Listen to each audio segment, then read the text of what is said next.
coach. I love it. 66 years young today. He is preparing for his 44th NFL season. That includes his times as an assistant, then an assistant coach, and then a head coach. Here's former Patriot Danny Amendola on what it's like to play for the future Hall of Fame coach. It's not easy, that's for sure. He's an sometimes, but a lot of things I didn't like about playing for him. But I must say, the things that I didn't like were all in regard to getting the team better, and I respected him. I didn't like practicing in the snow. I didn't like practicing in the rain, but that was going to make us a better football team, and that was going to make me a better football player. And it wasn't easy, and he'd be the first to admit at the ring ceremony that it wasn't easy playing for him. And the silver lining is that we were at the ring ceremony. Which is to say a legitimate silver lining, no question about it. That was Amendola on a ride-along with Mike Reese late last week. Listen, not only is it not always fun, I think, Damian, you've said this, it's also not for everybody. That's just the way it is. It's a different organization. It's had a lot of success. Is it possible, too, Damian, that it's not for everybody forever, that perhaps it can work for a while, and then as you become a veteran player, you become more successful, then it grows tired? Absolutely. I mean, you're talking about that whole culture. I mean, it's relentless in how the demand day after day after day. And I always told people when I played with the Patriots, it was like being in a dark tunnel, like the whole year. You couldn't see anything until the confetti fell on top of you. Then it's like, this was is what it worth it? To win a championship, absolutely. But the process it's a grind. And as you get older, there's just some things that you just don't want to go through anymore. I think most players go through that. We're seeing kind of chips at that with, whether it's Tom not going to the offseason program, Rob, you're hearing Danny Amendola. They're just basically pulling the curtain and giving you a peek of what it's really like, in the Patriots organization. You know what, though, Damian? It's one thing, in my opinion, to play in that grind, in that dark tunnel, and get that confetti to rain down on you. It's another to do it as an underpaid player at your position, where you could covet all sorts of money on free agency, whether you're Danny Amendola, Rob Gronkowski, Tom Brady, Nate Solder. All these guys are starting to say, wait a second, this is great. I love getting the championships.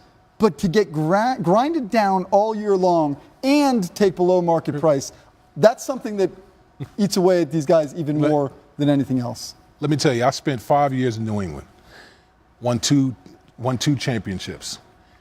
And I remember having a conversation where Coach Belichick and Scott Pioli, who was the general manager at the time, said, you know what, we're going to let you test the free agent market. I knew at that very moment I was never coming back, because I knew that the Patriots weren't the type of organization that was going to pay like top dollar. That's right. And for me, it was a decision of, you know what?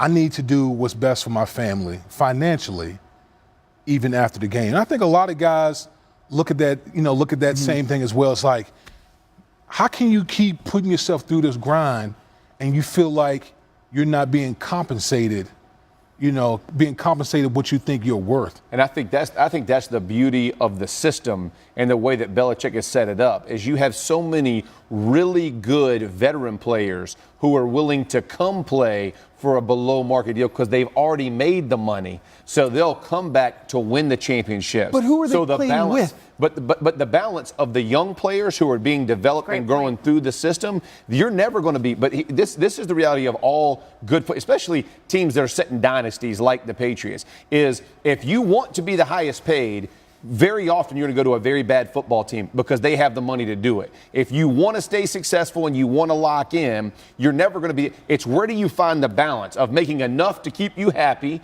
and still winning and being able to play under a guy like Bill Belichick? Listen, it's worked for a long time. We're just starting after 16, 18, whatever the year, how many years he's been here, we're starting to see the small cracks in it. And I'm telling you, if the season started tomorrow, I still wouldn't bet against them. No way. Because fellas will go play ball during the season. but we're seeing some issues now. But this thing has lasted a long time, and I'm not sure that we're seeing the end. I think with a little bit of massage and negotiation behind closed doors, this would all go away. It's just a matter of who is willing to do that. But we're also talking about Tom Brady. And a lot of these guys, and I don't want to speak for you because I don't know what your situation in that regard was, go to play with Tom Brady. We can talk about Bill Belichick all we want, but Tom Brady, I mean, I know everybody falls on one side or the other, and I think you see where I'm leaning toward. But Tom Brady helped get those championships too. Well, and if he's the one who eventually stands up and say, you know what, I'm sick of being the underpaid guy.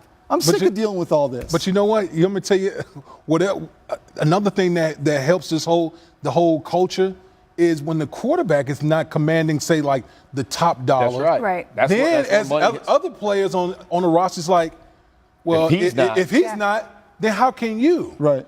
Is it time to evolve? If you were looking at this, we're all at this point outside observers. Is it time for somebody to evolve? It's time for them to sit down and figure out what they want. But we're talking about a lot of people who really love football and ultimately are really good together.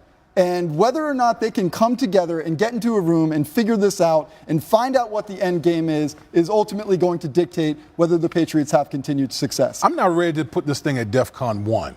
Okay, I'm not. I don't think we're there either. It's hot, man. It's